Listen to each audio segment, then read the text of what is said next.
3 ऐसी खाद जो भयंकर से भयंकर गर्मी में भी आपके पौधों को ठंडा रखेगी, फूलों से भर देगी और नई नई ग्रोथ को प्रेरित करेगी। पौधों के पत्ते सूख रहे हैं, जल रहे हैं, टहनियाँ जल रही हैं या प्लांट एकदम मुरझा गया है, तो इसको डालने से ही प्लांट खिल उठेगा। तो कैसे बनाना है, चलिए फिर वीडियो में बात करते हैं। हेलो एवरीवन, कैसे हैं आप सब लोग। लव फॉर गार्डनिंग में आप लोगों का बहुत बहुत स्वागत है। तो तेज़ गर्मी की वजह से इस समय प्लांट बहुत ज़्यादा मुरझा जाते हैं। कुछ लोगों की शिकायत आ रही है कि पत्ते बहुत पीले पड़ रहे हैं, फूल खिलने से पहले ही झड़ के सूख जा रहे हैं। तो मैं आपको दिखा रही हूँ, देखिए मेरे प्लांट में बहुत फूल आ रहे हैं, बहुत कलियाँ भी आ रही हैं, प्लांट की ग्रोथ भी अच्छी चल रही है। तो जो ये मौसम होता है गर्मी का, इसमें क्या होता है कि कुछ ऐसे प्लांट्स होते हैं जो बहुत ही अच्छे से सर्वाइव कर रहे होते हैं, जिनको गर्मियाँ ज़्यादा पसंद होती हैं। पर कुछ ऐसे प्लांट्स भी होते हैं जो ज़्यादा गर्मी में मुरझा जाते हैं, पत्ते सूखने लगते हैं, टहनियाँ डाई बैक की प्रॉब्लम में आ जाती हैं, पत्ते एकदम जले जले से हो जाते हैं।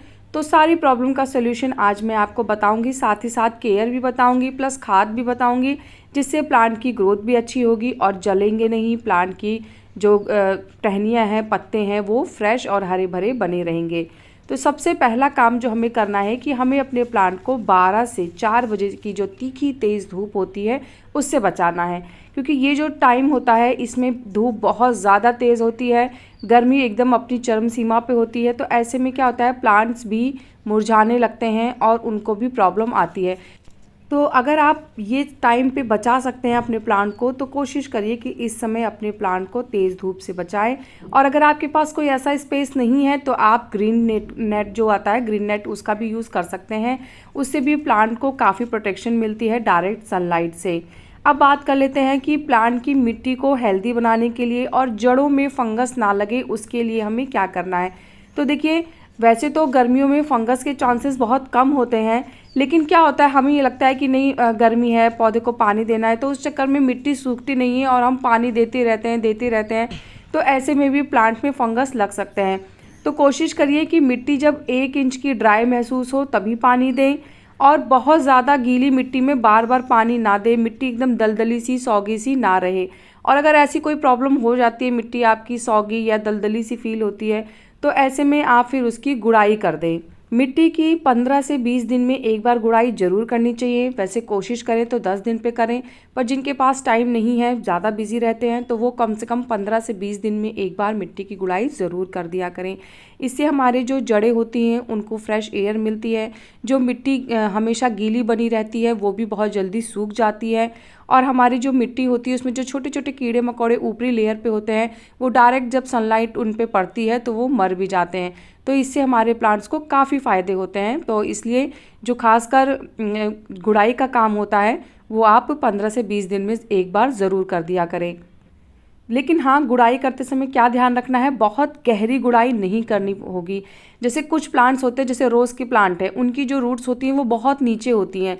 तो अगर उन प्लांट में आप 1 से 1.5 इंच की भी गुड़ाई कर देते हैं तो उनको उतनी प्रॉब्लम नहीं होती है। पर जैसे हिबिस्कस के प्लांट है तो उनकी जो रूट्स होती हैं वो ऊपर ही होती हैं। जैसे अडेनियम के प्लांट है, उनकी भी रूट्स ऊपर की तरफ ही होती हैं।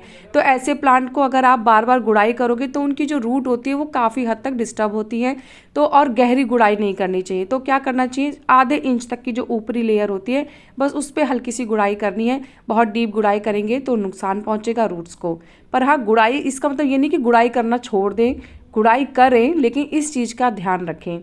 जब भी आप केमिकल खाद देते हैं या फिर ऑर्गेनिक खाद देते हैं, तो भी जैसे मेन चीज़ होती है, जो अगर हम लिक्विड दे रहे हैं या फिर जो हम मिट्टी में मिला के देते हैं, तो गुड़ाई करके देने से ना वो प्लांट को जल्दी मिलती है। तो मैं जब भी अपने प्लांट में कोई भी खाद दे रही होती हूँ तो मैं पहले उसकी गुड़ाई ज़रूर कर लेती हूँ मिट्टी की, फिर उसके बाद ही वो खाद प्लांट में देती हूँ। और अगर आप भी ऐसा करेंगे तो रिज़ल्ट आपको जल्दी मिलेंगे। ये छोटी छोटी सी बारीकियाँ होती है जिसको अगर हम फॉलो करें तो हमें ज़्यादा अच्छे फ़ायदे मिलते हैं। तीसरी चीज़ क्या करना है कि प्लांट को शार कराते रहना है। जैसे शाम को कराइए, तेज़ धूप में या सुबह के टाइम मत करिए। जो शाम का टाइम होता है 5 बजे के बाद का, 5 से 6 बजे तक के बीच में कभी भी कर सकते हैं। बहुत रात में भी नहीं करना चाहिए, क्योंकि रात में अगर आप पानी देते हैं तो उसमें फंगस और कीड़े बहुत जल्दी आपके प्लांट में लगते हैं। तो जो 5 से 6 बजे का टाइम होता है वो सही टाइम होता है प्लांट को पानी देने का। तो आप उस समय प्लांट को पानी दे दीजिए और प्लस नहला भी दीजिए। नहलाने से क्या होगा कि एक तो हमने जैसे जो टाइम 5 से 6 बजे का होता है उसमें हल्की हल्की सी धूप भी होती है और प्लस ठंडक भी बन जाती है, तो पानी बहुत जल्दी पत्तों के ऊपर का सूख जाता है और जैसे जैसे रात होती है तब तक पत्ते एकदम ड्राई हो जाते हैं।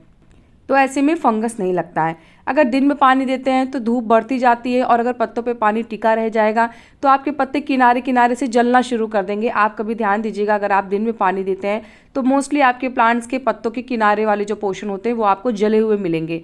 तो उसका यही कारण होता है। तेज़ धूप में या दिन में कभी भी पत्तों के ऊपर पानी नहीं देना है। मॉर्निंग में अगर आप देना चाहते हैं तो 5-6 बजे तक दे सकता है, लेकिन बस 5-6 बजे तक ही, उसके बाद नहीं, क्योंकि उसके बाद फिर धूप धीरे धीरे तेज़ होने लगती है। तो दिन में एक बार नहलाना ज़रूर है प्लांट को। अब चलिए खाद की बात कर लेते हैं। तो जो सबसे पहली खाद है, 3 खादों में सबसे पहली खाद जो है वो है जाइम। जाइम हमारे प्लांट के लिए बहुत ही ज़्यादा फ़ायदेमंद होती है।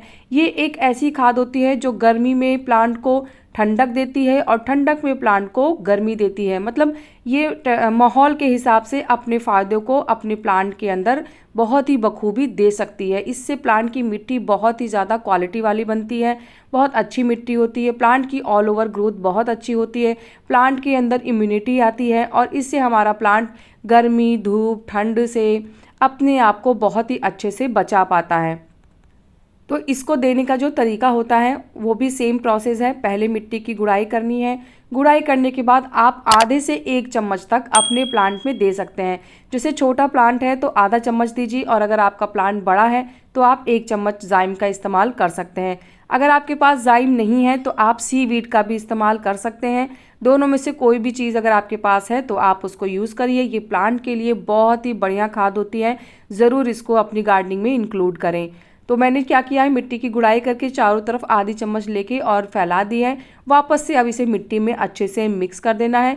ये प्रोसेस बहुत ज़रूरी है। अगर आप ऊपर ही छोड़ देंगे तो धूप में हो सकता है सूख जाए, अच्छे से डिकम्पोज ना हो पाए। तो मिट्टी में मिक्स कर देंगे, उसके बाद जब हम पानी देंगे तो ये धीरे धीरे घुलना शुरू होगी मिट्टी में और हमारे प्लांट को जल्दी ही मिलने लगेगी। इस खाद को आप महीने में 1 बार दे सकते हैं और किसी भी प्लांट को दे सकते हैं। 100% ऑर्गेनिक है।